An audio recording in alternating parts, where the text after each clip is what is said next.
Welcome to the Tone Jerks podcast. I'm your host, Brian Gower, and with me today we got Kyle McIntyre.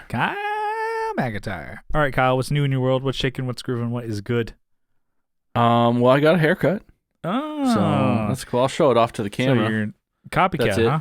No, I didn't. Yeah, well, it's dude, I got a haircut last week, and then you got one. It was like, I hate copycats, dude. I fucking hate copycats.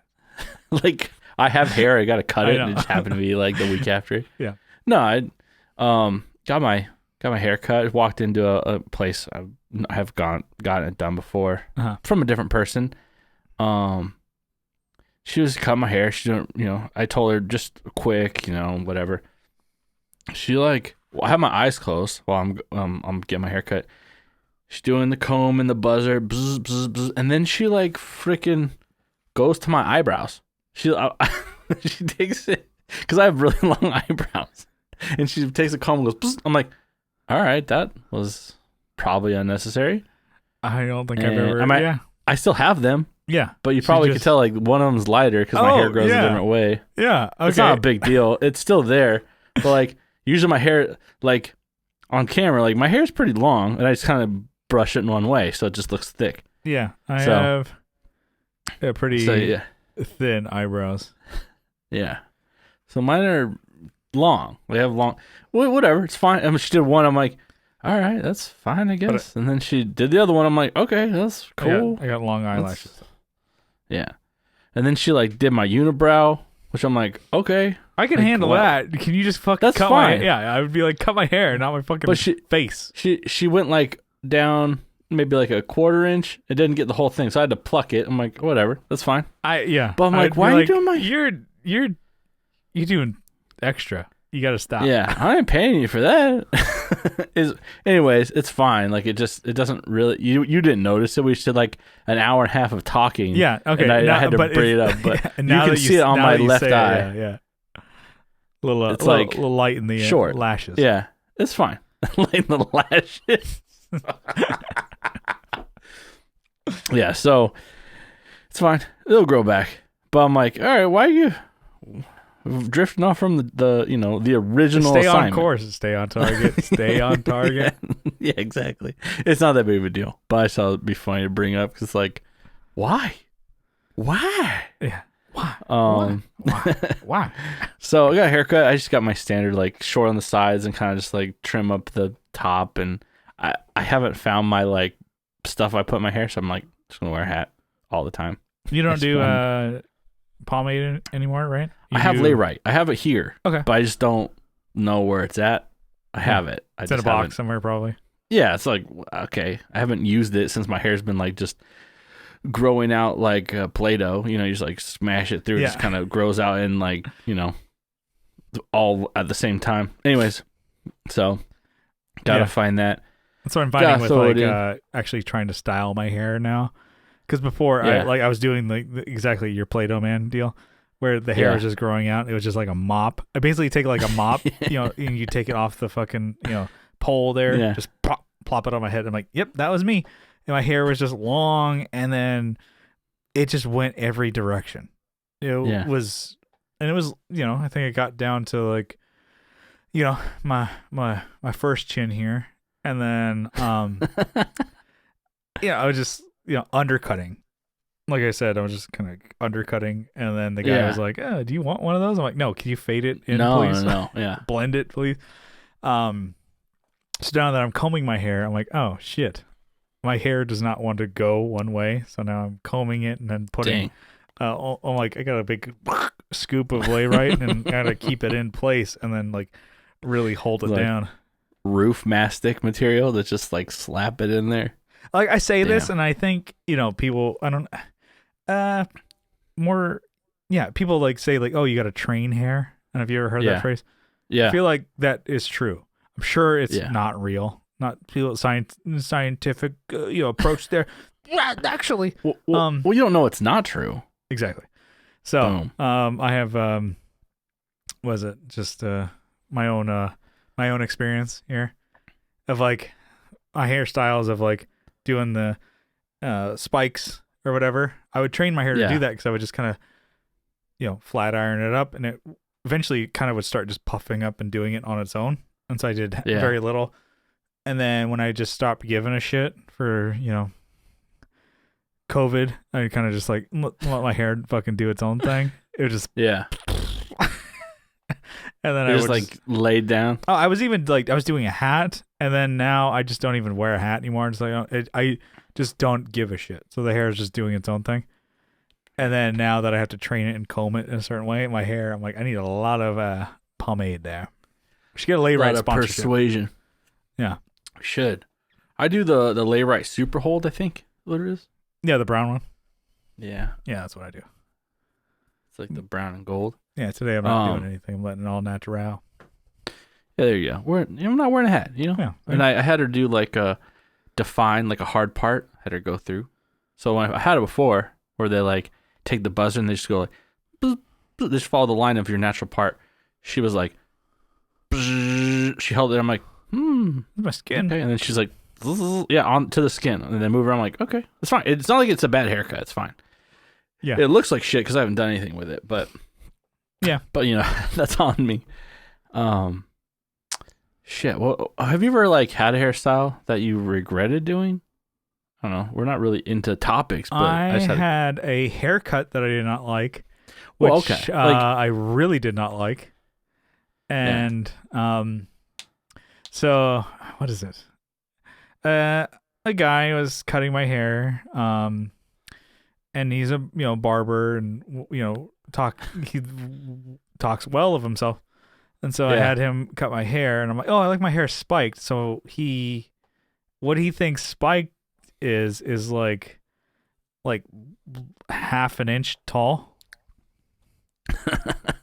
and I'm like, no. When I think spikes, I think of like at least 2-inch long hair, and to me that's short. Yeah.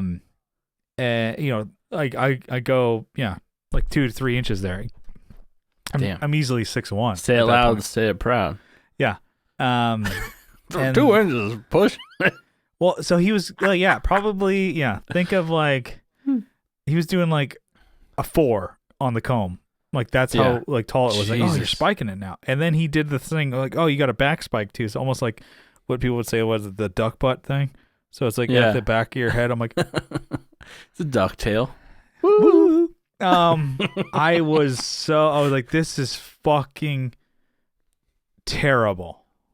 I'm like, this is like one of the worst fucking haircuts I've ever had. You don't want to show it off. You're ashamed to walk around. Oh no, and that's it was cut so short because then he did like almost a skin fade on the back. I'm like, this isn't punk rock. This isn't Mark Hoppus. That's kind of was like, oh, like I would like anime and Mark Hoppus was what I was going for.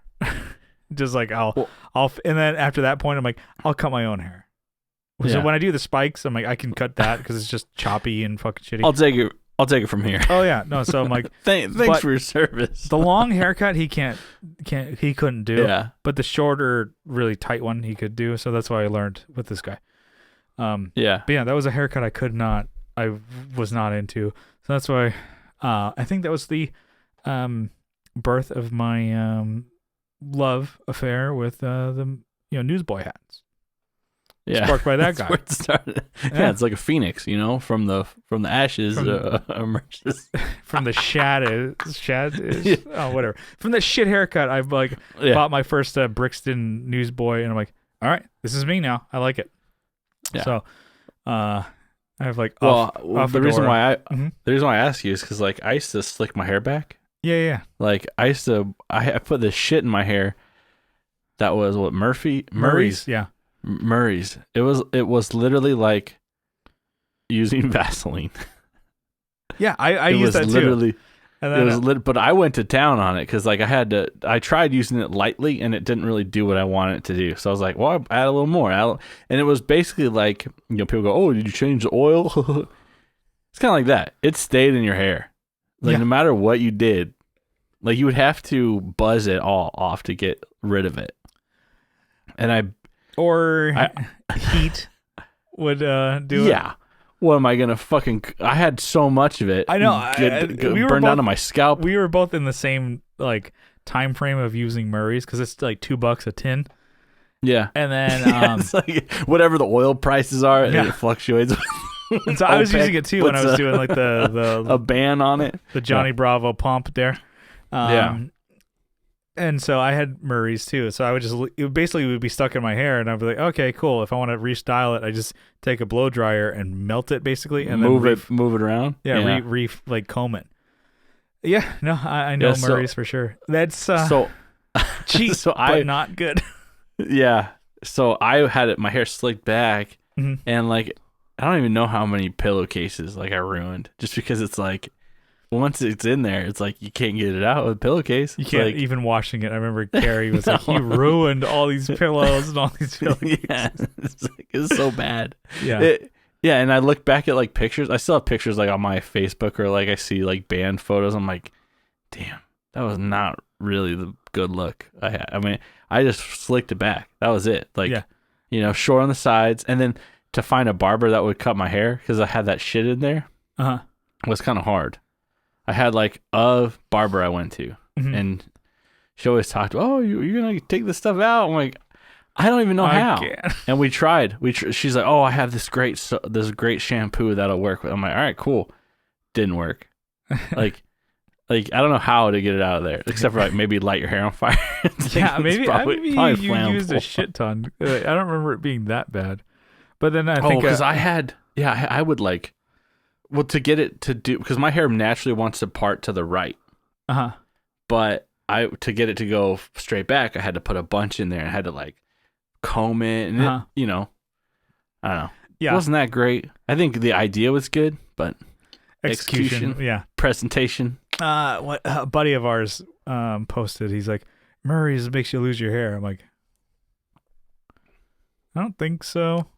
And he's like, oh, you should try this lay right. Which is also like, what is it? Suavecito or whatever, which is like oil, or not oil, but water-based stuff that you can just wash out with water.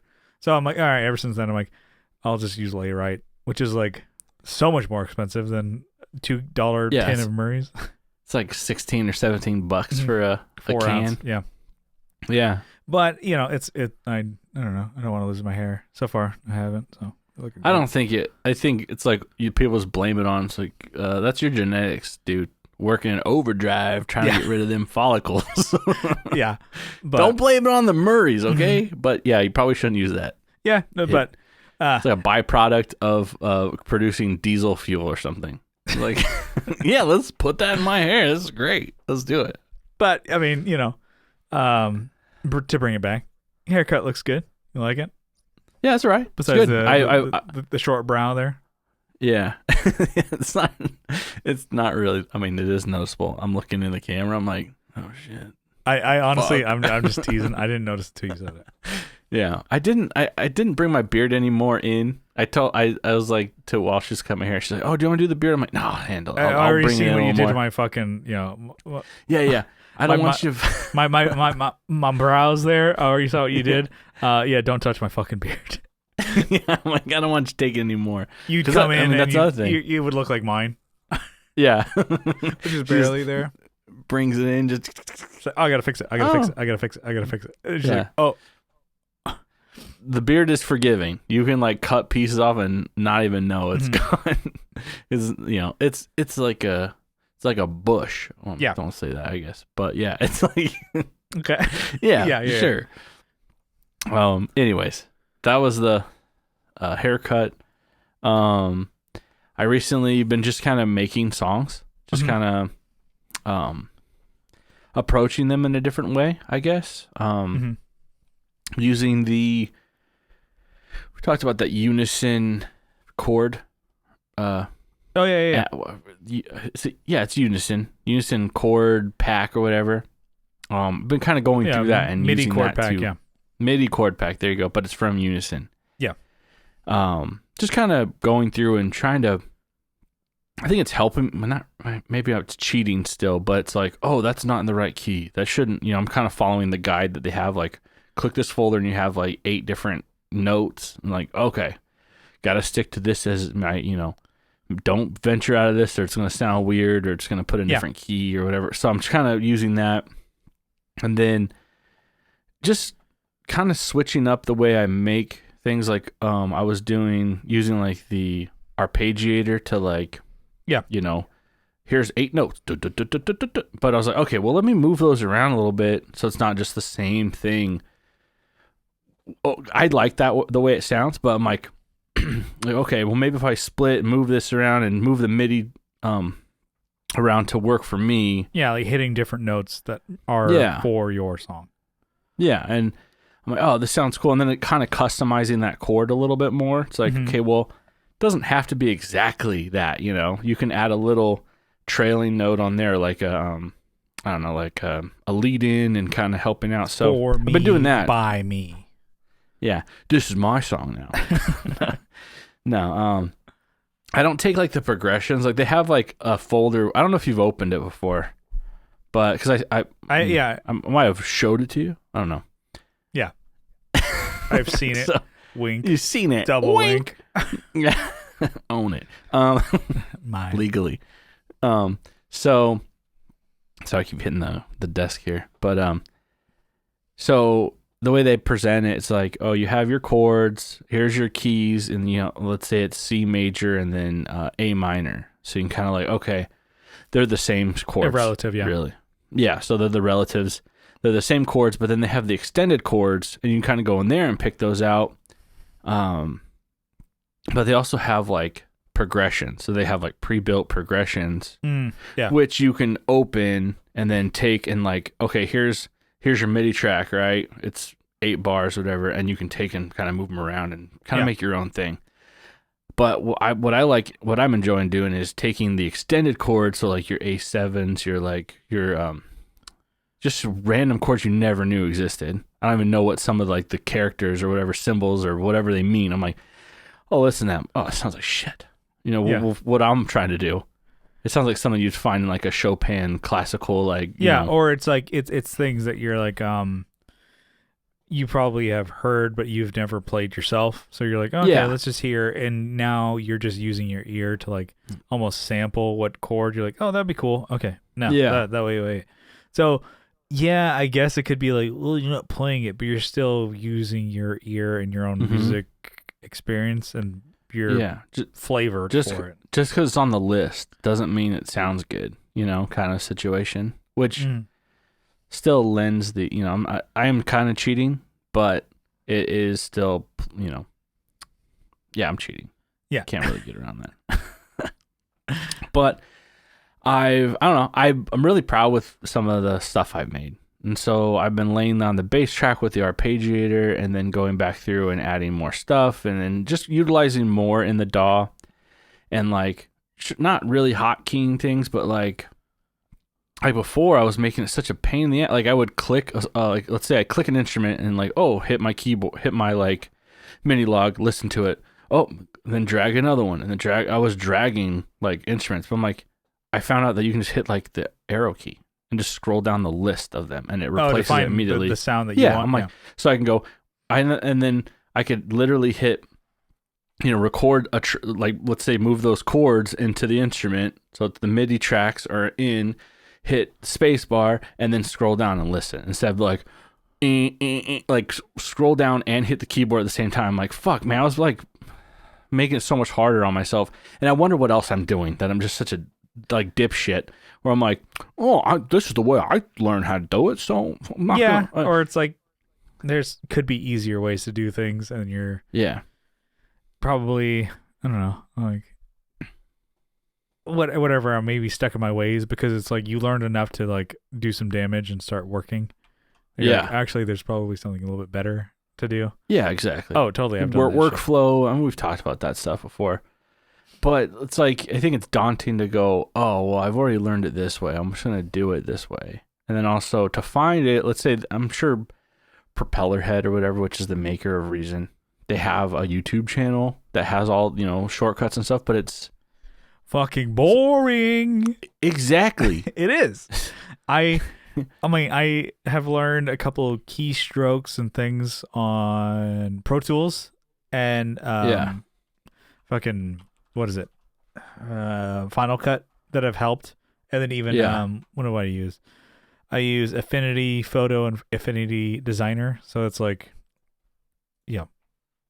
cheaper versions of Adobe shit for Illustrator and Photoshop. Yeah. So you learn a couple keystrokes. I just need to zoom in on certain things, zoom out or whatever, and then just for not Photoshop, but for Pro Tools, I'm like just save and ungroup things. It has made it so easy just for podcast editing, because sometimes I'll cut out silence or breaks or whatever in the podcast. No, I don't. I don't not edit. This is not. Yeah. Sometimes like what you guys hear, I'm like, I'll cut out parts or whatever. If my farts and stuff, I'll leave those in and just amplify it. But that's where I ungroup it and isolate and then bring it up in waveform. But I'll group Kyle's track and my track together. So if I shift things around, they both go together. And then if there's like a part I want to cut out, I can take that out on one track and then shift a couple things over to make it sound more seamless than it is. But what I was doing before was I was clicking up to the top, ungrouping, moving things over, click back, group, and then continue my edits, depending on what I wanted to edit. And then now I'm like, oh, there's just a keystroke that I can do. And then I just added it to my mouse here. It's just, I have save always on like a trigger there. Save. Just clicking. You're just jamming that. You're just spamming that. Oh, yeah. Like you're playing the Simpsons arcade. Yeah, I'm always saving. And then to group and ungroup, it's just the one right next to it. And then those are my two ones that I use all the time. And then Final Cut and stuff like that. I just know the key commands for zooming in and out or whatever, getting it all onto your whole project onto the screen, timeline, whatever it's called. But just knowing those keystrokes knowing the keystrokes has helped. I'm sure there's so many more that I could learn. But I'm like, I'm getting there. I know more than 0, which I knew, maybe like, coming into it. Yeah. Yeah. A couple of years ago. A friend told me space bar to stop and then command space bar. That's how you record. Yeah. I'm like, whoa. Because he's like, you don't have to click the red button. You can just push these two. I'm like, you shitting me? So between like there's 2 different drum programs. So it's like, not to get super specific and zoom in on this, but I have Easy Drummer, which we've talked about, and then we have like the built-in drummer, the drum, which is all manual basically. Yeah. Not like Easy Drum where you can like, I want to find this certain beat. Okay, if that's what I want, and you just drag it over. The beats, yeah. So there's certain tones though. I mean, I think Easy Drummer works in a lot of different ways, but the way I was trying to use it, it's like, find the drum tones like on their website, which I thought were great, and then I load it in. It's like, this isn't what I wanted. The actual drum tones didn't sound the same, right? They were weak, or like I bought like an electronic one, and I bought like a dream pop one. I'm like, okay, well some of those kicks and some of those snares sounded good, but everything else just sounds like shit. So, which you can go and edit, right? You can kind of move things around and change. Yeah. But those like the preset like drum beats that come with both of those suck. They actually are really bad. Oh, they're like the MIDI drum patterns. Mm-hmm. Yeah, they're not good. Because in Easy Drummer, you can build your own drum set with the sounds that you own. Yeah, exactly. You can take, let's say, one from the pop punk pack, put it there, and then change. Let's say, I want a vintage sounding kick, or I wanted this, but I wanted this drum beat. Yeah, or vice versa, right? So I've kind of a little disappointed in those. I found some things in there that I like, but they're not like, they're just like, okay, here's a bunch of snares, but they're not actually in like the presets, you have to dig to find them. I'm like, okay, or you have to create the sound in the drum kit, right? Yeah, you have to like dive in. Maybe something similar but different. I did buy a MIDI pack from Easy Drummer Tune Track. Yeah. Which was 80s because it was like 80s pop or whatever, 80s rock, which in their examples was an electronic drum set. And I was like, oh, fuck, that'd be kind of cool to have that. and it was $10. All right. So I'm thinking, fucking $10, and I can have cool like electronic drum set sound, and then I just add that to it. No, it was just the MIDI beats and fills for the 80s sound was $10. They used a different drum kit, so you would have to buy the Easy Drummer drum kit and then apply the 80s beats to it, which a lot of that shit is simple, like we're you already fucking had flock some of those. seagulls right now. I'm like, I'm like, fuck, it's not. There's no electronic drums, whatever. And I was like, well, lesson learned. Read the fine print. Always read the fine print. So I'm like, whatever. It was $10, and I have yet to use really any of those drum beats. Yeah. But the two that I love are the ones that the sounds. I almost never use the beats from the Metal Machine or whatever the fuck one that I talked about. Yeah, Metal Machine. But I love the sounds of it. I think I have all my cymbals on my drum kit that I use for Easy Drummer are the metal ones, Metal Machine cymbals, and all the drums are from the Pop Punk kit. So kind of a hybrid set. Ugh, it's so stupid. Oh, be careful. But most of my beats that I use are just from the Pop Punk Easy X or whatever the hell it's called. But yeah, I mean, I was like thinking about, oh, maybe I should actually buy the digital electronic drum set that they have to get those sounds. They duped you for. No, like, nah, fuck it. I'll never use it. Yeah. I did get some MIDI beats from a friend of the show. I mean, he showed me some. Wink, double wink. Won't even mention who it was. Yeah. You'll go back and someone will find it. Yeah. No. But I don't think anyone gives a shit. Those are awesome. Anyways. So what I was getting to was trying to, so with this other program I have in the DAW, that's the built-in one. It's called Kong, Kong, like, I don't know, King Kong. Donkey Kong. There you go. Donkey Kong. Donkey Kong. So you take, that's something I've done recently is, okay, Easy Drummer has a MIDI. You can actually take it and drag it and drop it so take it out of the VST and drop it on, wherever you want, really. Yeah. It doesn't even have to go into the DAW. It can stay in its VST. You can okay, yeah, sorry. Literally, this is how I normally do it. Blank track on, like, there's nothing in the actual track there's no MIDI signal at all. It's all in Easy Drummer. So whenever you hit spacebar, it's literally playing in real time. Yes. Right? Okay, so that's one way to do it.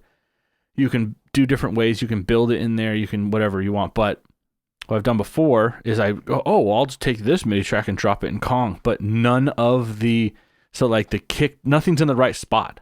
So it's like, so I'm like, oh, fuck. So I just gave up on it before. I'm like, you know what? Hold on. Let me take that real drum MIDI, which breathes and it has, it's not going to hit like 7 notes at the same time because it's impossible to do on a drum set. Yeah. But if you're going through and hitting it, it's not, you can build however weird drums you want, but it's not realistic. Yeah. So you can take your realistic drums and put it in there, but you got to do some conversions. You're like, move the crash into the actual crash, because when it loads it in, it's a clap or something. It's like the wrong ones. Yeah. So I've had you have to do like surgery, but it works. And I'm like, okay, well now I can have my 80s tones or my just simple, because I couldn't get that. So you kind of write it in Easy Drummer and then you take that MIDI message and you put it into the other. Exactly. Gotcha. So you get the sounds that you want, but played in the Easy Drummer way. So I guess people who aren't familiar with Easy Drummer Tune Track, I said some negative things about it. It's awesome. It is really good. It's exactly what it says, on the name. It's easy. It kind of creates the beat that you want with just a little coercion. You can kind of get it in the way that you want, and then in the program of Easy Drummer, it builds a beat that sounds pretty realistic. Yeah. So you can add a couple more things here and there, but it knows where to add it in a point. So let's say if you're riding on the hi-hat, it's going to hit the crash because it knows that you're riding on your right hand or left or whatever on the hi-hat, so it stops the hi-hat and then hits the crash on the kick and then comes back to it. It kind of writes it for you. Yeah, you can't do Hot for Teacher, pretty sure. You can. I'm sure you could. You can force it to happen. Like even, and then it gives you creativity to write the drum track yourself, but also kind of like tells you like, hey, it should actually probably sound like this, which kind of is helpful. Like as a non-drummer like myself, I know what kind of like rhythm I want, and then when I think of like, oh yeah, you hit a crash every fucking chord change, right? And then what song was that? It sounds like a little Dracula there. Yeah. Yeah. Dracula. I would talk to Brian, and then he was like, yeah, a real easy common thing for people to do is put so many fucking crashes, like every chord change. I'm like, no real drummer would do that, because it sounds like shit, and it's hacky to do. It's distracting. Yeah. And so you maybe do it for major changes. I'm like, when he said that, I'm like, oh yeah, I don't do that. Yeah, no. I did do that, but I won't anymore. So just kind of like knowing some things that a real drummer would do, and then even a C2A video where he talks about creating songs. He's like, I kind of studied. He's like, I'm a guitar nerd. I play video games, watch anime, and play guitar. That's for what I do. And so I needed to diversify and learn what drummers do. So he's like, I was watching drum videos and drummers and how they actually play. You like drum cams and stuff like that. And I was like, oh, that's what's possible with a drummer. That's what they actually do. And so he could actually build his own drum beats in Superior Drummer. Yeah. And then he's like, oh, this is what a real drummer could and would do for this part. At least for him. He's like, because, as a guitar player, sometimes you would do like what I did. It's like crash every fucking accent. I'm like, no, they wouldn't do I that. bought the damn thing. I'm going to hit the shit out of it. They wouldn't do that. No, they wouldn't hit a China every fucking other and. Yeah. So, yeah, it's kind of a little interesting there with drums. Anyways, back to you. Anyway, you're creating music, right? Yeah, so that's right. We're still on this. Created some music. It's like 30 minutes into the podcast. I know. Fuck. And then I put it just to like some pre-animated videos. So I just posted on YouTube. Mm-hmm. So stuff I had done before. Yeah. And just kind of gave up. I was looking at some of those. I'm like, damn, that's like a year ago I posted like my last video on there. I'm like, let me just. Yeah. Because I have lots of just music just sitting. I'm like, let me do something with it. So let me just put it out there and kind of, not that like anyone needs to be blessed with my like music. Oh my God. You guys are so blessed. We're blessed. Stay blessed. Yeah. So just want to put it out there, post it around, see what people think. So I had some fun making a track called Harbinger, which is basically just like, standard song, but I let the arpeggiator that I was talking about earlier, I let it breathe a little more. So kind of like interrupted, didn't let it just go, all the eighth notes, just kind of like, all right, stop right here. I want to hear some reverb in there. I want to hear some delay. So just kind of like that's great for audio. Yeah. But basically that's kind of what I wanted to hear in there. So I'm like, all right, it sounded really good. Mm-hmm. Sounded really good, and I'm really stoked on it. Same guitar kind of feel. I did use a plugin I've never used before, which was like Guitar Rig 5. I have it, which I don't even know who makes it. Is it IK Multimedia? I have no idea. I think so. Guitar Rig. Guitar Rig. No, they make Amplitube. Fuck, I don't know. Fuck. But it sounded good. I think it's from Native. It's from Native Instruments. So I got it, I think, for free, like just probably a demo or whatever. With Reason. Yeah, and it came with, it came with like I think 10 or 12 different preset guitars, and I'm like, oh, I found one that was kind of cool, and then I trying to layer different guitar sounds. Mm-hmm. And I've kind of moved away from the Waves plugins because they're just either just kind of hard. They're like, oh, you're messing with like the tones, like the actual like bass treble. Yeah, bass, treble, and like and mid, and there's no difference on any of them. Like, what do these do? They're not doing shit. You know, I have semi nice headphones. They're not like the best, but I'm like, I should be able to hear something. It's like nothing. But I don't know. Hard to dial in on those. I do like them, and I do need to do some more, probably studying up on them. But the built-in amps are actually really freaking good on here, and you have to dial them. You have to really try, I guess. But once you find the sound that you want, like there's a lot of good like classic rock sounds. I'm like, okay, well I can work with those and just throw some more gain on those and delays, stuff like that. Yeah, and I'm like, these are really good, and they're listed like, oh, they're really imaginative. It's like, this is British Drive. There's 9 of them. Oh, cool. It doesn't tell you which ones. I'm like, oh, that sounds more like a Vox. That sounds more like an Orange. I'm like, I'm just guessing. I guess it doesn't matter. Right? It's just whatever it sounds like. So, okay, that's cool. I'll go with the Marshall sounding one. So if it sounds good, it is good. Yeah, and it's called like Soft Amp. It's like, oh, that's a really great amp name. It's like, that's the name of it in the Limp Flaccid Amp. Yeah, Flaccid Amp. Oh, and guess what the bass one's called?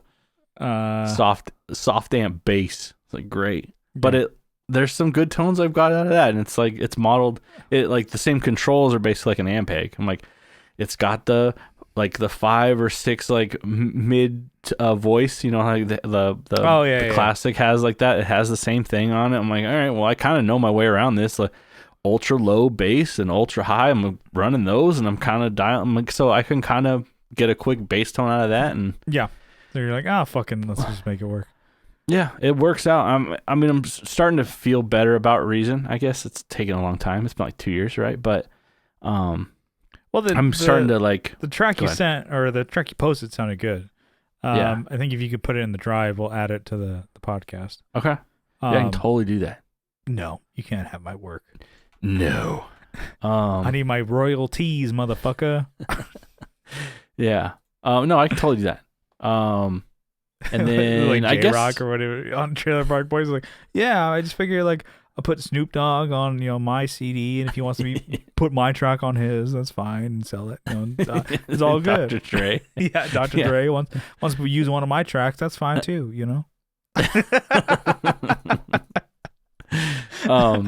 Yeah, so that's it. We should make music. I've made a couple songs recently, put them on videos, or put them to something that could, not just a boring visual, just something that has like video. But I'm using Resolve for that. I had to dust that one off. I was like, what was the name of that fucking program? I had to like look online. I'm like, oh, duh. Yeah. Fucking DaVinci Resolve. Well, it's like Blackmagic DaVinci Resolve. It's like, how many names you need for that fucking thing? Yeah. But works fine. This is a Sony thing, I think. Is it? I believe so. I thought Blackmagic was Sony. I don't care. So Spider-Man, I don't give a fuck about that either. Oh god. Tragic. You so I just to trigger you. Okay. Anyways, so final thing is we just had winter weather roll through here, Yeah. I saw you got some snow. Yeah, I got some snow, some real snow this time. It wasn't really that bad still, but it was not the play snow that delayed our flight. Just kidding, like snow. What you're like? Oh wow, exciting! You hear? Fuck! What do we wait 4 hours like some for? Fucking bullshit! I didn't see a goddamn snow bunny. Johnny did. Oh, snow bunny. I think I say snow. He was saying snow was on the side of the road. I'm like, no, dude, it's like 70 degrees outside. It's up your nose. There's snow. I'm like, that's sand. That is sand. It's close. Yeah. Not at all. I don't. Like he said, did you guys see that? I'm like, no, I did not see this. No. I'm like, I think you're a goddamn liar, Johnny. Well, it got really cold, right? And it basically, once it like the snow comes down or rain comes down and then it gets really cold, you have ice on the road. Yeah. Cold-blooded. And so I basically had like 2 days of like snow days, basically. I'm like, fuck, I'll make some music. That's basically what I was doing. Oh, really? You're like, I ain't going out. It's too dangerous. I'm making the calls on my own safety, and if I think it's dangerous, I ain't going and I ain't going shit. I ain't doing goddamn fucking doing bullshit. I ain't doing that. Yeah, so, what if basically I drive a company vehicle. What if it's like, oh, well, we told you it was up to you on your safety, and you went and wrapped that shit around a fucking bridge abutment. That's all up to you now. You're like, well, but I'll take the heat for not leaving. Yeah. Anyways, that was really it.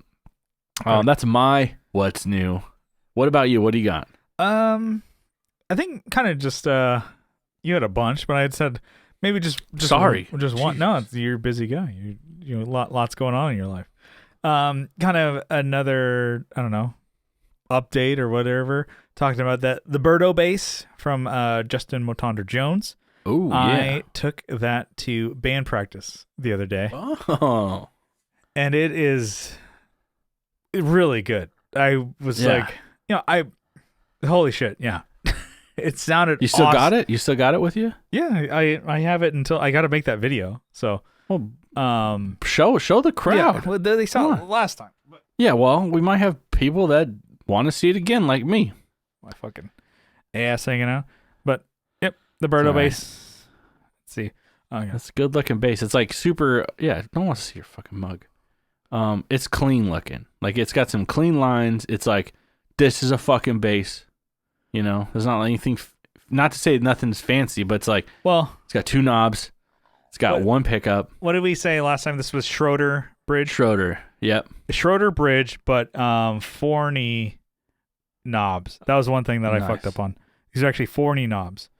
Nice. Pretty cool. Yeah. Forney. That's also Forney too. Pretty sure. The bridge? I think the bridge. No, you're showing the plug. Oh, sorry. The bridge is Schroeder. Yep. It could be. I don't know, but I think he makes those too. It might not be. Whatever. But yeah. So this bass, I used it at just in case practice. Yeah. And it sounded awesome. So, put this back and not dent it. Don't. Yeah. Now that I forced you to pick it up, please put it down, sir, and step away. All right, we're back. Yeah. So it was rad. I played it at home, and yeah, I was like, okay, this is cool. So I'm a P bass guy, a jazz bass guy. That's what I've used in just in case. Yep. Which is like not like rocking the boat or anything, right? Yeah. 2 standards. And I brought that out, and I was thinking like, yeah, it'll be fine because Justin had mentioned that it has a TV Jones bass pickup in it, which is the same one that Kevin Equitz used for his Devera bass, which was making the rounds at some different guitar shows and stuff like that, and played it. And I remember that bass, really cool looking, right? And like the pickup choice was different for what I say probably you and I would go for, because it was really round. It was and it was smooth, smooth jazz, baby. No, it was smooth, and I was like, okay, bubbly. No, not jazz. No, but it was smooth and kind of rounded, right? Yeah, in different position though, right? It's more of a bridge position, right? No, his was more towards. I guess it was kind of similar, like in the middle, but I just never remembered that being super punchy. Mm-hmm. And then this one, I'm like, oh, same pickup. I'm thinking of the same thing. I'm like, oh, it's gonna be a little bit more kind of rounded with just not have the punch or whatever. And then nothing wrong with that. It's just I'm thinking of what I go for in my basses. And I was wrong with this one. I was wrong because as soon as we played it, I'm like, oh shit. And even like, Adam and Brian were like, yeah, that's cool. It's actually really unique. And Brian's like, yeah, it's like a car, 60s car or something. I'm like, that's kind of what he's paired it with. And then Adam's like, I've never seen anything like that. That's really cool. So it's like something so unique and so cool and so, San Diego. And then we started playing in the band, and it just fit right in the band. I'm like, I'm playing with earplugs. They're playing with in-ears, but they just put a 58 in the corner of the room because they want to be able to hear the vocals and stuff like that. So they're Brian and Adam both play with in-ears, but that's all they use. They're not using anything out of a PA or mixer. Nothing is mic'd except our vocals. And they both, and I was like, this sounds great. I was like, are you, what? Because it's in the position of a P bass pickup, but it's a humbucker. Yeah. So it has, the punch kind of a P. These are all buzzwords, so bear with me here. The punch of like a precision P bass, right? But it has that bite, the what I'm talking about, the Stingray humbucker bite of the Stingray, but not as trebly because it's not right next to the bridge. It's where the P bass pickup is. Nice. And I played it. I'm like, wow, holy shit! The first song. Wow. Exactly. I'm like, and Brian's like, that's pretty good. So, how much is he selling that for? I'm like, you better get that. Yeah. So we're going on and playing more and more. He's like, yeah, yeah. So, it's like Mikey, he likes it. I dug it, and the guys did too. So, and it was just on it sounded great in a loud rehearsal room. So it's not treated or anything. And I'm playing, I'm like, drums unmiked. We just basically are playing, you know the situation. We're playing loud enough to get over the drums. Yeah. I got a SVT 4 or the 410 HLF cab. Yeah. And then a B2R. Okay. Well. And it's not even the best amp. It's a good cab. Solid state amp. Yeah. But I'm using my dark glass setup and everything like that. And wow, that totally worked. I'm like, this is all right. So that bass is rad. It's very cool. The only thing, I may bring down the E string, the action a little bit. Just because I'm like playing luthier on someone else's bass. I think I will. Because it's a little high. Yeah. A little high for your music. Well, your style. It's like it's the way I go for my setups are just like every fucking person in the world. They say like, I like things a little different. I like it as low as it can go without buzzing. So you mean like every other fucking person that wants, their cake, their cake, and to eat it too? You want to be that person? Yes. Yeah, that's right. Wow. But I didn't have a problem playing it. It was weird to play in the way that it was so light. Yeah. That bass is light. So I'll have to get a weight on it. Compared to like a Fender jazz bass or P bass, I'm like, yeah, it's light. So, so I'm still doing the video for it, and the plan is to sell it, but I may be in talks with Justin to do my own after that.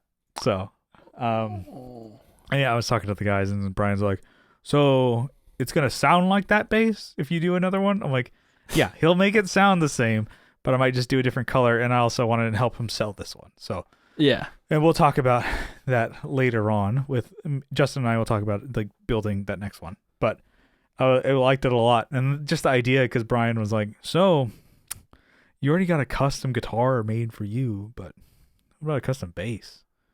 Yeah, it's like a bass that nobody else has." Yeah, and I'm like, you're playing bass now. Yeah, you're some crummy guitarist now. Mm-hmm. You're a crummy bassist now. So that's just just a little tag on to that. I'm like, it sounded killer in a band practice room, which was shitty acoustics and just loud fucking band. And we just are going. So we're not even like mic'd up with in-ears, or I mean, the other guys are, but nothing's mic'd up. It's just, here's how the band sounds in a room. What we would probably sound like at Tower Bar. Yeah. So think of like your shitty club with it just a practice PA. That's what our practice situation was. So, yeah, it sounded great there, and then it just totally fit. Anyways, so I have not made any progress on that video, but just actually playing it in a band situation was, real nice. Why don't you get yourself something real nice? So, a lot of blabbering, right? Yeah, definitely. Well, yeah, but hey, that's where we are. I think before we recorded, we're like, I don't know if we're going to have enough. We might need 2 topics. So we do have 2 topics. Which one do you want to do? You want to do yours or you want to do mine? Let me look at your shitty topic here.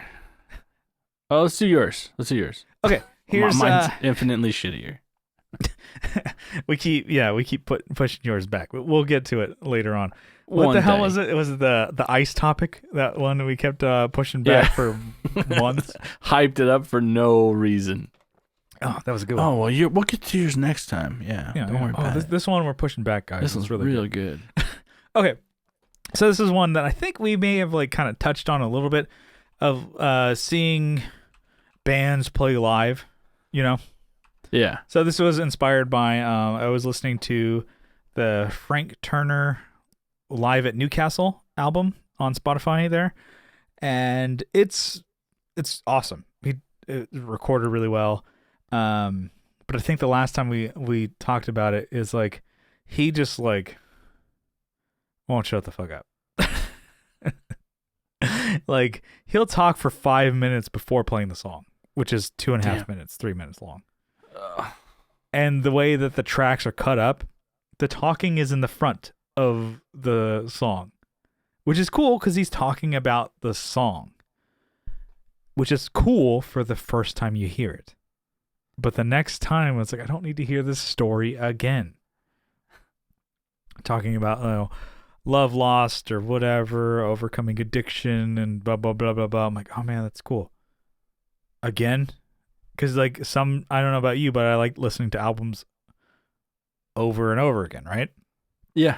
You want to hear that same one. It's not just like, all right, I listened to that album. It's not like beating a fucking game where you move on. Sometimes. Well, yeah, there's some games that don't have replayability and some that do. This is an album that has replayability except for the fucking talking part. Anyways, that was the last topic. But I listened to it again, and then there were songs that he played on the live album that were different arrangements and different styles or like renditions of a song. So let's say, for example, he would do a solo acoustic thing, just him and an acoustic guitar. He will then do it live where it's him and piano. Oh. And then a whole band comes in. Or he'll do something where it's like, so it's like, say like on the album he does like da da da da da da da da da da da da really fast, picking. Acoustic picking, yeah. Or you're saying arpeggio, strumming, or you're saying like full strum? Okay. Yeah. And then he'll do it on that album a lot slower, like ba da da da da ba da da da da, and you're like, totally different tempo. Yeah. So it's still the same song. Is it though? So that's the question. That's the topic here. It's like, do you like it when bands do different renditions of their own song, or do you want to hear it as close to the recorded version as possible? And I know there's gray area in between. Yeah. So that's me saying it, and I liked his renditions of it.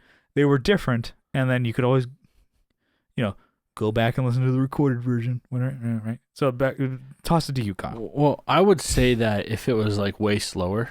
Yeah. And it's the same. It's not like, was it Atari's? He did like 8 of 9 or whatever. And then he did another version of it on the same record, but it was like a cello quartet or something. Yeah, where it has like piano, cello, him singing, and then like not even guitar, or maybe like an acoustic guitar. Yeah. It's a different rendition completely. It's a cover of his own thing, but he's still singing, he's still playing guitar, and it's way slower. Oh, it's got a violin or something too. Yeah. But if someone was playing the same song, right, acoustic or whatever, let's say they're strumming guitar and they're playing way slower, I think that would irritate the shit out of me. Mm-hmm. I'd like click, I'm like, the fuck is this? Like, what? I see why you would want to play it differently. You're recording it. You're like, well, how can I change this? Well, the easiest way, I can just stretch it out. Yeah. And then like he'll do that on that album for some songs. Like I said, even just different strumming pattern. I'm like, you're playing it on acoustic guitar on the album. Yeah. And then you're playing acoustic guitar on the live album. Why did you change the strum pattern? Because he's singing at the same time, right? Mm-hmm. So that's probably why. He probably can't do it. He probably can't do the same pattern and sing it. Because he sings, his way he sings it is kind of interesting, right? That's what kind of is the draw.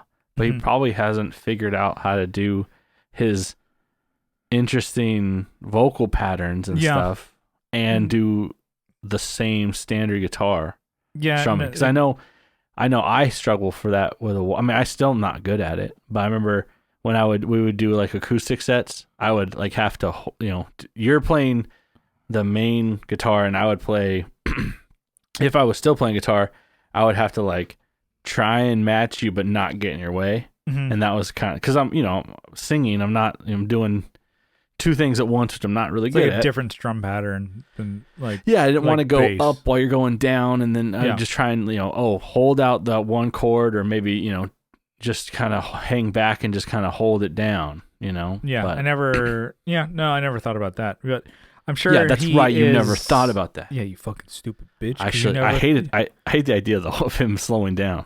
But I mean, it was also just different strum patterns. I'm like, yeah. But it could be, like you said, it's like his vocals on that album, which doesn't, I'm sure it has probably some vocal processing, but it sounds pretty fucking live. Him and his band were on it. And he had his guys, they're like, oh, okay. All right, why don't you start it off? And he hit just like a note on the, the Nord keyboard. Boom. Yeah. And then they started just 4-part harmony. He says, and then one of the guys having dreams, and then the other goes, and I'm like, they're doing it. I'm like, that sounds great. And driving away, I'm like, I can hear it. I'm like, wow. So they're on it vocally, but I never thought about like maybe the music kind of like was. To perform it live got in the way, so he's maybe had to change certain things. Maybe, yeah. But if they're doing like the 3-4 part harmonies or whatever, I'm like he had to do it to change it. His voice, I will say, it sounds fake. Like it sounds fake as hell. And I'm sure that's how he is. I mean, to a degree, I'm sure they do, like you said, some processing. But his voice sounds like butter. I don't even know how to describe it. It's like, I'm sure if you caught the waveform, it's like it's like a bar, there's no fluctuation. Yeah, like Tempur-Pedic mattress, don't bother nobody. Yeah, you like zoom in on the waveform, it's like one line. There's no movement. It could also be the harmonies are what are, making it more interesting. Yeah. But, he might be going up just a little bit, and this other one's kind of dancing on it. And it sounds like it, because I'm sure he does it on his record with his band, and even just like live, they're doing a lot of stuff too. I guess I never got that from him. Like he's in my opinion, he's a great singer, songwriter. So is like Dave Hawes. One who's and then Northcote, Chuck Reagan, they're all kind of doing their thing too. One who I think good songwriter at the times that you see the live performance, Gaslight Anthem. Brian Fallon's like, boy, you're fucking missing. You're missing those. I think used to play like a whole step down, so like D standard, and then I think for handwritten, they were like, oh, let's go back up to E. He could like missing, just bricking it from. Here's a half chord shot, bonk, in the backboard, or just fucking going into the crowd, hitting the layups, hitting some kid, boom. It's like not the notes. I'm like, Jesus Christ. I was even listening to it's like, oh, what's the other I was in the mood for listening to live albums. Horrible Crows, which was like a side project band that Brian Fallon from Gaslight Anthem, I guess, did I say that? He did kind of went on the rise of Gaslight Anthem being popular.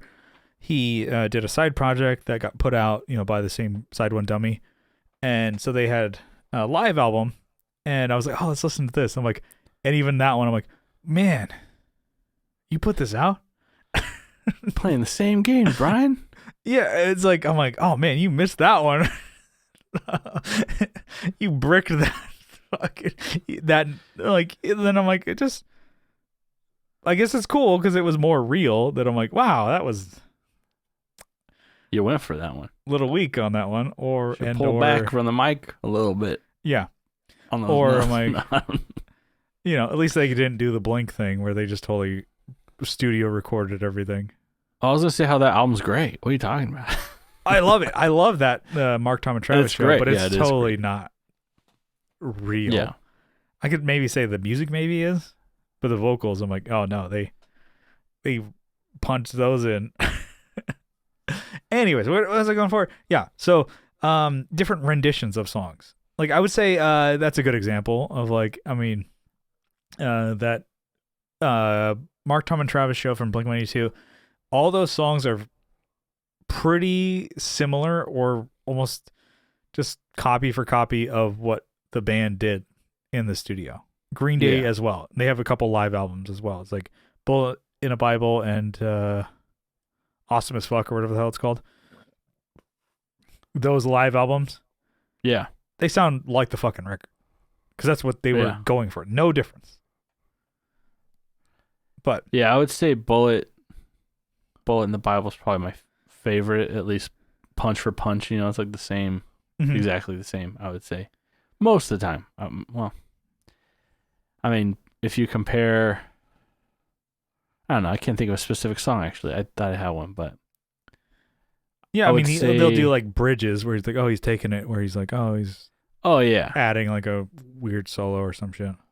But pretty much the same. It's like the same thing as the album. They're not albums, songs, whatever, because they play everything in Bullet in the Bible. But would you prefer a band that does that as opposed to like, oh, here's a song and we do a rendition of it? Or it's like you want to know what you're getting to. Let's say it's like, we're going to see the Deer Hunter live. If it's tasteful, right, then I think it's okay. But if it's like, oh, I'm going to pick a completely different vocal melody, it's like, what are you doing? Mm-hmm. That bugs the shit out of me. When he's going it's like up instead of down or whatever, or he's adding or they run through the line. Oh, blah, blah, blah, blah. I'm like, wait, that was like, those are some cool lyrics you just kind of skipped over. Yeah. Or they throw something in there. It's like, this isn't jazz, dude. Yeah. What are you doing? Calm down, Mariah Carey. You don't need to do that run. When they change, it is a little disappointing when they change the harmony, when it's like something that you really do like. Or if it's something that you really connected to that certain part, whether it be the music or lyrics or both, and then like they're completely flipped. You're like, I guess it's the same, and then at the same time, it's like it's the artist, so they can do whatever the fuck they want with their song. But it's they've played this song hundreds of times, maybe thousands of times, probably a lot.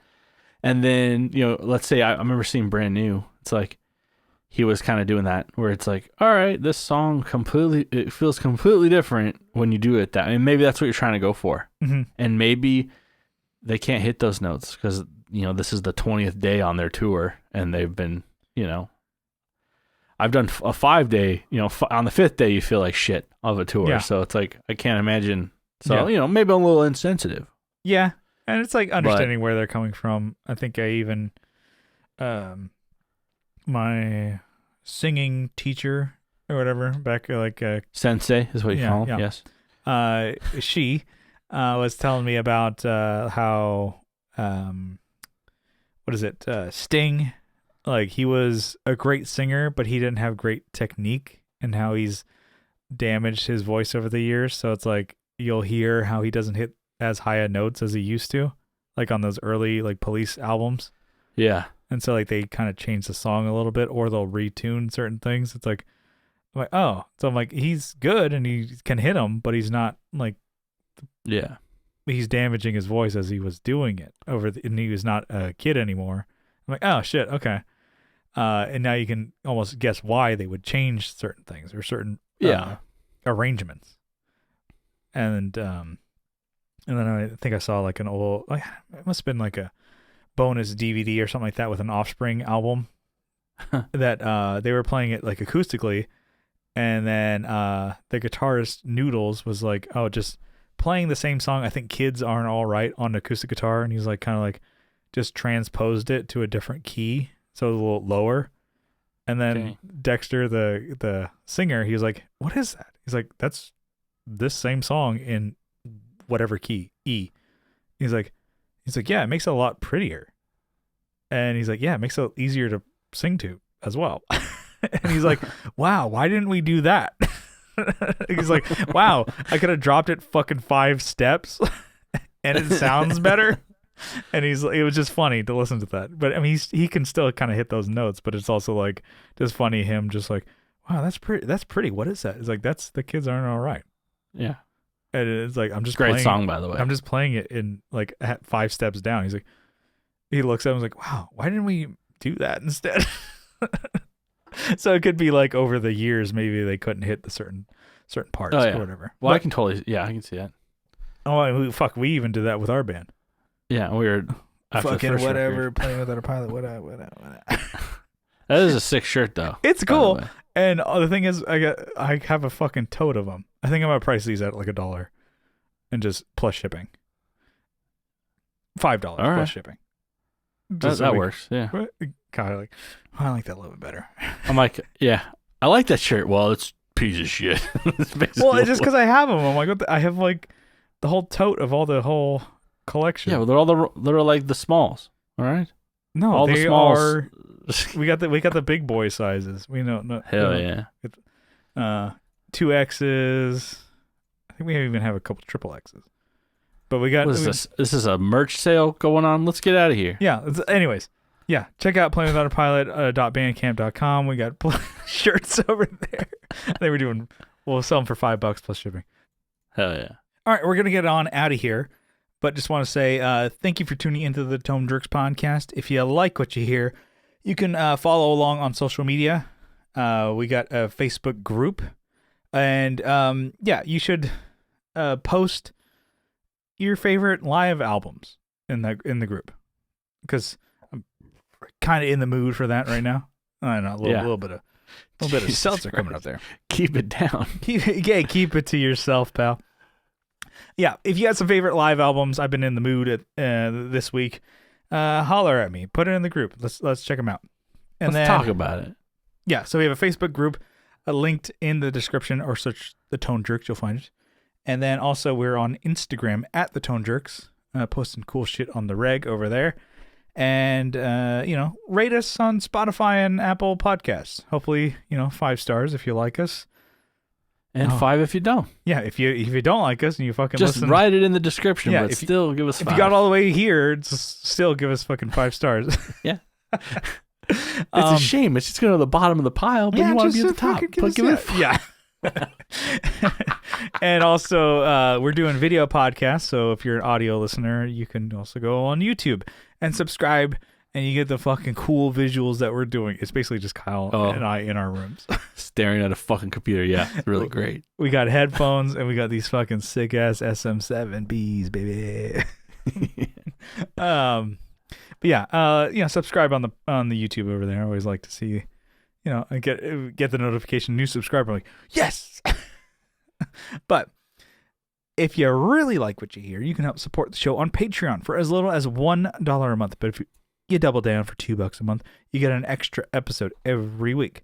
And you get an RSS feed, and you get to put that in your favorite podcatcher. You get all the old episodes and all the new ones that are coming out. So, you get the premium Tone Jerks behind the paywall episodes. So it's, a little juicy over there. Too hot for Podbean on on Patreon. Yeah. So we have over 200 bonus episodes over there. So go check it out.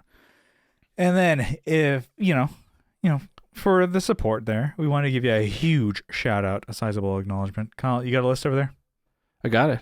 Why don't you give it to... I have Andrew Walsh from Andrew's Alcove. The Second Button, and also the Second Button podcast. Oh, yeah. Too. What so up? I put a comma there so I don't just read it on. Let me just double check that. Okay, cool. Delete. Yeah. Oh, no. All right. We have the Second Button podcast. I don't have to explain it every time, I guess, but maybe you could. Yeah, it's a Seinfeld watch-along podcast, episode by episode breakdown. Yeah.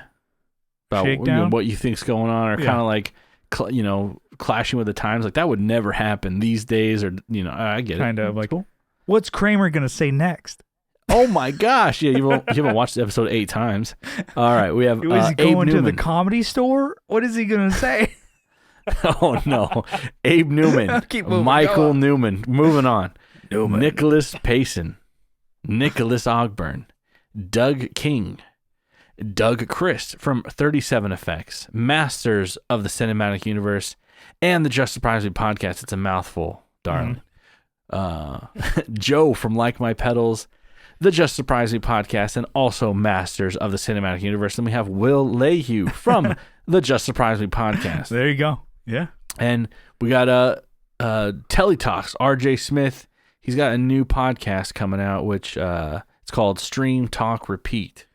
Actually, by the time this is out, he's got 2 episodes out of that podcast. Nice. Yeah. Stream Talk Repeat. Go check it out. So basically the idea is like he watches whatever he's streaming that week, he's talking about it. Mm-hmm. So he's up to date. He's getting the new shows, so that you know it's good. Go check it out. Nice. So like, you're not gonna I'm gonna jump into some shit show. Well, yeah. if you could, because RJ maybe has, and he's like, this show sucks dick. Yeah. All right, we got Jamie Davis and Howie Feltersnatch, aka Johnny Ray. Yeah. Jason Fuzzmonger, Steve Ralph from 60 Cycle Hum, Kevin E. Quits from E. Quits Guitars, Cole Schneider. You should, a little crossover there. We got Kevin E. Quits was on the latest episode of Masters of the Cinematic Universe, where they talked about one of my favorite movies, That Thing You Do. Oh. So you're bummed. No, I like the movie. It's good. I love the shit out of that movie. I just remember you repeat every fucking line. I'm like, what the fuck? It's like, kids with the mask, and you're doing that. It's like, oh, the one eaters, oh, own eaters, oh, the on-etters. Yeah. Whatever it is. Anyways, good. Thanks for correcting me. No, they do that too, own-eaters. I love you, own-eaters. It's the Wonders. The Wonders. It's too confusing. Yeah. I get it. All right. But okay, fine. It's one of my favorite fucking movies, and they talked about it. Kevin was on it, and it was a good listen. So yeah, go check out that episode. Go check out Kevin's Guitars. Co Schneider, fucking shithead. Co Schneider from the Flippin' Flippers podcast. He's also in a band called Night Tides. Check it out. Yes, a song called Time. Song is rad. Night Tides. It's awesome. Time. Alvaro Viramontes, Brian Nutter of Nutter Guitars, Mel Chibson of Chibson Guitars, Sean Arbo from Gun Street Wiring Shop, Sean Fahey, Sean Wright from Lollygagger Effects, Juan Ortiz from Tone Hungry Effects, Mike Oxbig, Hugh G-Rection, and then we got D's Nuts -Got Him. Got him. Zach Hale. You gotta say it like that. D's nuts. Do it. No. Zach Hale, Eric Merrill from Elm Effects, Scott Hamilton from the Effects Loop podcast, Tim Noack from Bardic Audio Devices, Jonathan Jeruzik from 12th Hour Devices, Tyler Rhines from Tyler KC Riffs. He's got some sick guitars, actually. He's got a Novo. I forget what the name of the guitar is, though. It's like the Ceres, yes. Fucking great guitar. Yeah. Novos. With the shape of it, and then the color scheme he's got is awesome. Yeah. He posts I'd some fucking love to have one. Cool shit, like guitar-wise and cars. I'm like, man, that's a good follow. So, yeah, go check him out. Check him out on Instagram. Tell him to post that fucking guitar in the fucking group. In the group. Do in the group, dog. We got Matthew Fenslaw. He's also from the Tone Tricks group. Yeah, he's been a little low lately. He's laying low because when he's laying low, he's gonna strike. He's gonna get you. Did he get? Okay. He's gonna get you, Kyle. Michael McVeigh. We got Matthew Davis, and we got a new one. This is Tony DeGraw. So he's Just Surprise Me Boy? What is he? Yeah, he's semi-regular over there at the Just Surprise Me podcast. He's always giving those boys a run for their money. keeping him in the line over there. Yeah. He's a dog for sure. Nice. Well, we appreciate it. Thank you so much for joining, and thank you everyone for the support. All right, yeah. We'll see you. I'm like moving my hands for some reason. See you next week. Bye-bye. Bye.